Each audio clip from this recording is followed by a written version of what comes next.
Hello, I am Rebecca Miller-Webster, and I am thrilled to be here at the first virtual GOTO Chicago event.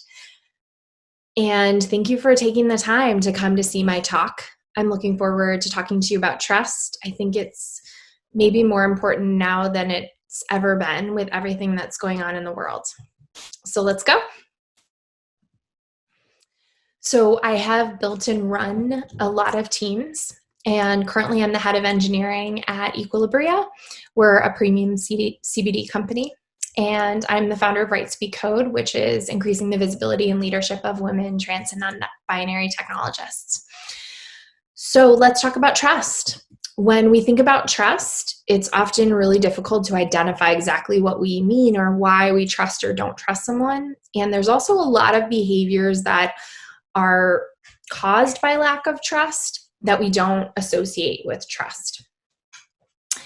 And trust matters a lot.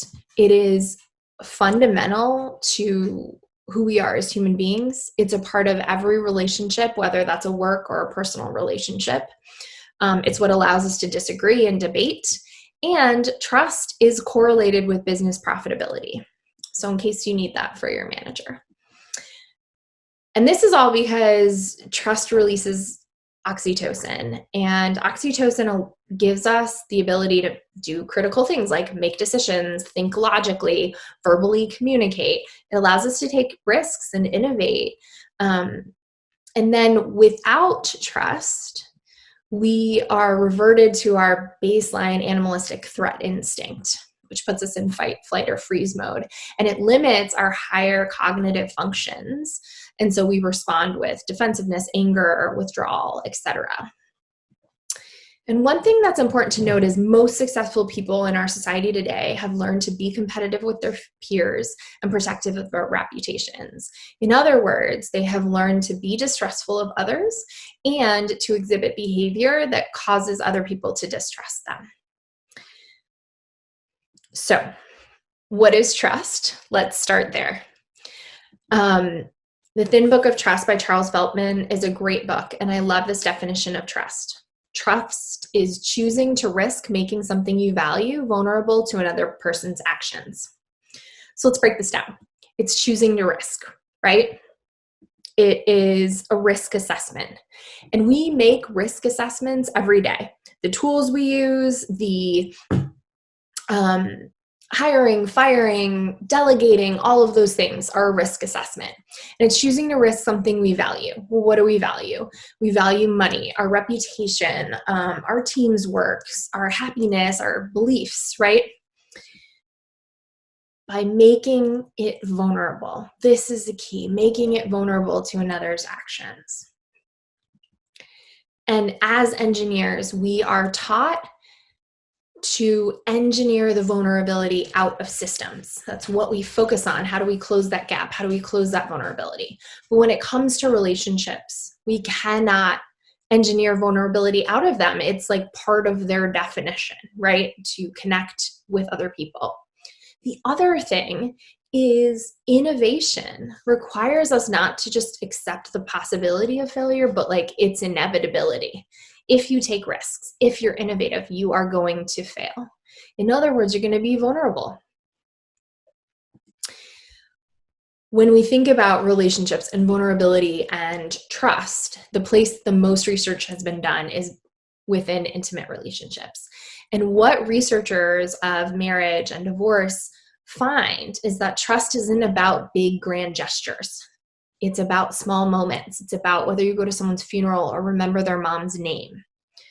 Okay? And this is awesome because it means we have a million opportunities every day to build trust. It's also terrifying because we have a million opportunities every day to break trust. So how do you build or rebuild trust?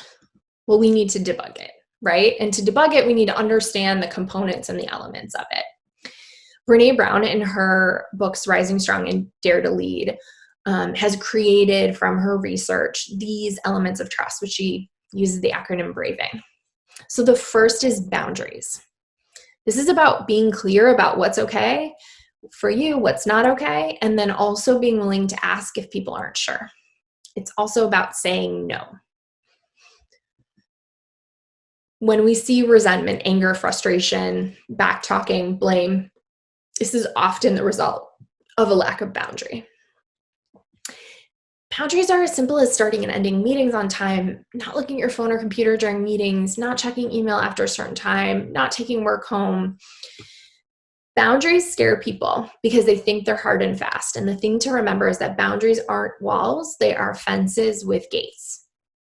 So you can go through them, you just need to ask and talk about it and understand why, okay? When we think about boundaries, the things that we can do to build that element of trust is to be super clear about our expectations. And to do that, we need to make sure we're clear about success criteria, time frame, and resources. This is true in performance management. This is true when building out a team. This is true when tackling a new project. The other thing is being open to explaining your reasoning and being open to questions about your boundary. And the last thing is clear is kind. Unclear, while feels more comfortable, is actually unkind.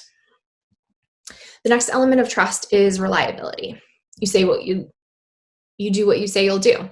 And at work, this is a lot about being aware of your competencies and limitations, not overpromising, balancing priorities. In his book, Understanding Computers and Cognition, Terry Winograd talks about the promise cycle or the cycle of commitment. This is the basis of network protocols and like how we communicate from a code perspective, right?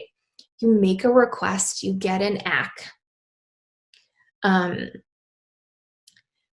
When we think about the cycle of commitment, there's a couple places we struggle as a group, right? Someone makes a request and we need to make sure that someone responds. Like, you can't just put a request out in the ether and then expect someone to do it. They need to respond, and then they need to commit to either the initial or a negotiated plan of action. And they need to do it, right? And that getting that commitment is something people often skip. And then the last piece is reporting back on the commitment. That completes the cycle and ensures that the other person is seeing you as trustworthy. In terms of reliability, there's a lot of agile practices that are actually focused a lot on reliability, stand-up planning, poker, sprint planning in general. Think about responding positively when someone asks for help. That is a way of reporting on a commitment. Make sure you're always clarifying requests and offers, who, what, when. Make sure you're committed to what you ask for. Don't make people do stuff if you don't actually want it or it's on a whim. Think it through and then report on your own commitments. The next element of trust is accountability. Own your mistakes, apologize, make amends. In one of my first jobs, this was back when we were FTPing database files as a way to deploy to production. I deleted the production database. And I used to joke with my bootcamp students that when you do something like that, you know you're a real developer. But my response to that built reliability. I took responsibility for my behavior and the impact it had. I acknowledged and recognized what I did wrong. When it comes to other situations, you may not have intended that, but that impact still happened. So you need to acknowledge it, apologize, commit to changing your behavior. That could be, I will have a checklist for deployment, but it could also be like, look, I'm still going to do this thing, but I will let you know ahead of time, right? And then help fix the problems that things created. The other thing to think about when it comes to accountability is heroing. A lot of times if we see someone struggling, we'll like swoop in and try to save the day. And that often just frustrates people. You're not giving them an opportunity to be accountable and actually do what they say they're going to do. And you also may not fully understand the context. You need to take a moment to understand why people are doing what they're doing. So the next element of trust is vault. Don't share information that isn't yours to share. This is a way that people often like short circuit connection or short circuit friendship with people is by gossiping. But the thing is, if someone shares with me something that someone else told them in confidence, I inherently trust that person less because I know now that they're willing to violate someone else's confidentiality. So why wouldn't they do the same thing for me, right?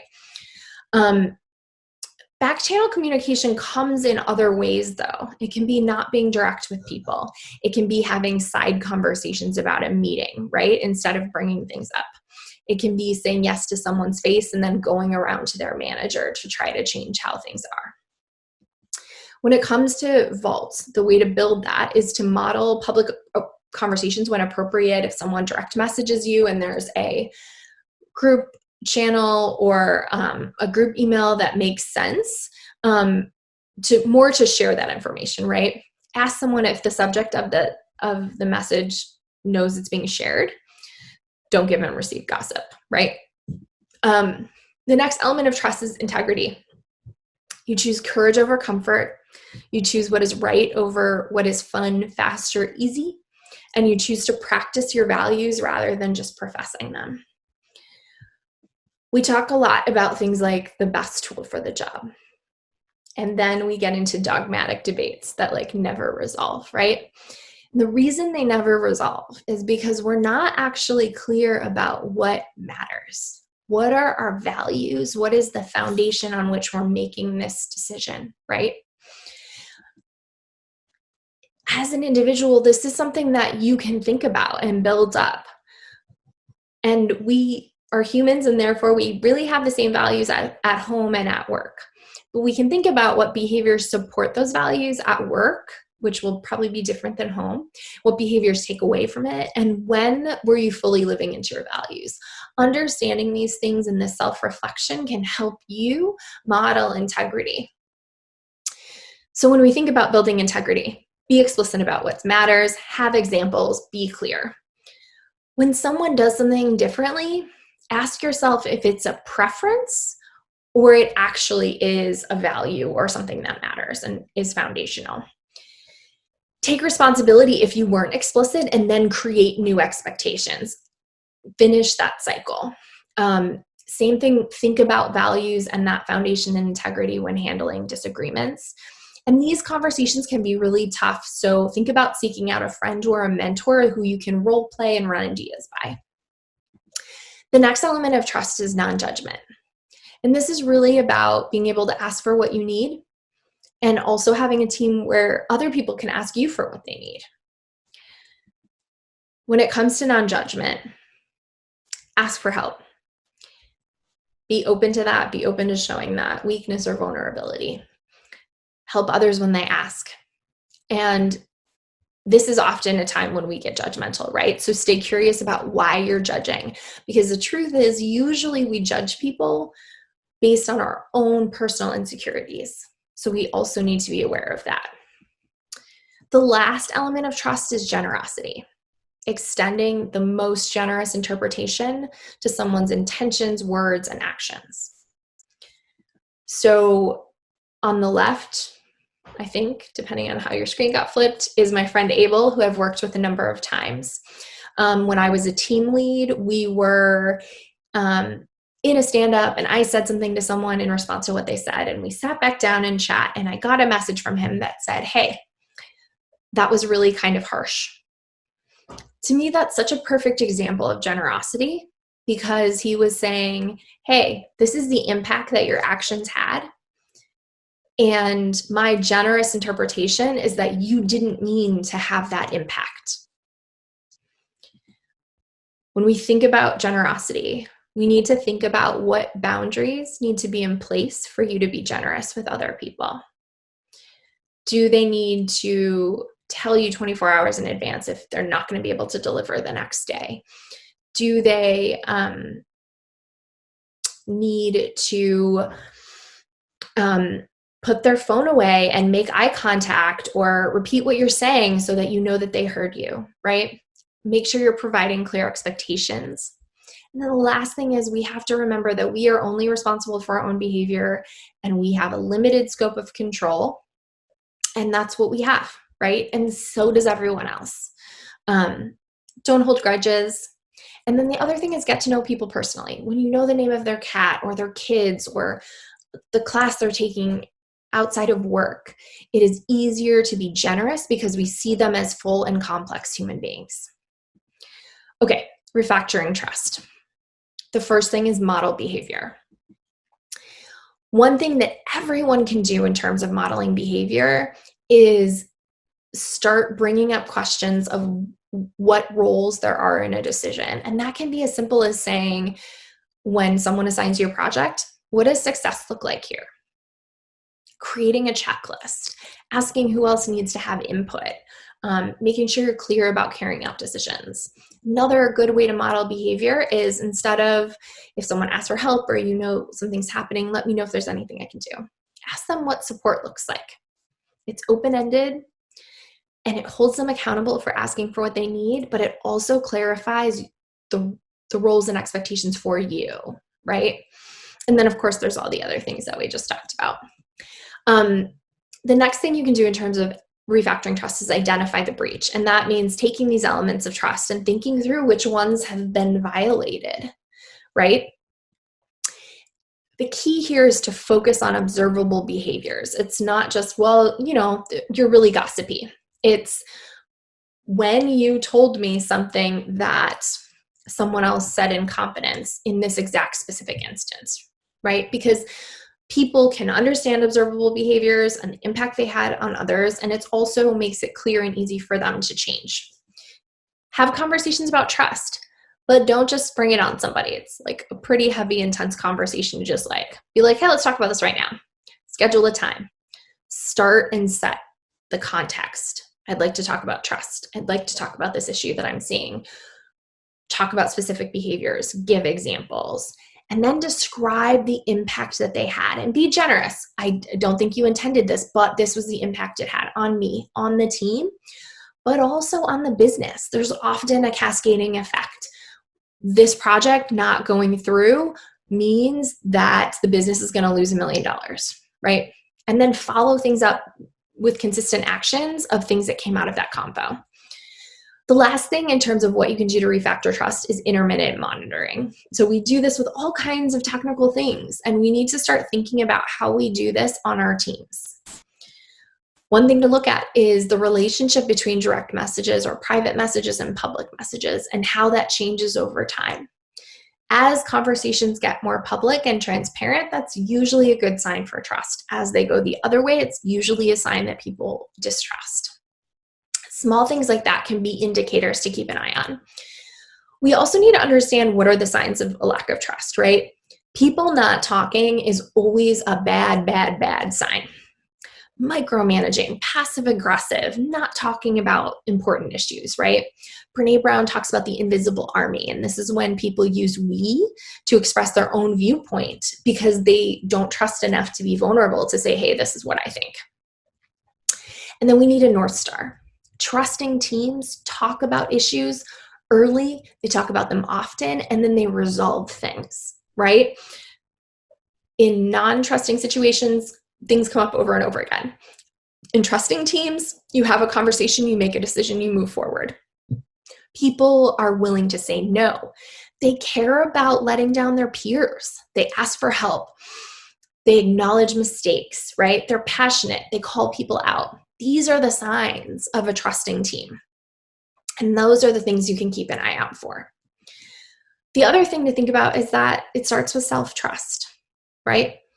And Kristen Neff, who talks about self-compassion, identifies the following elements.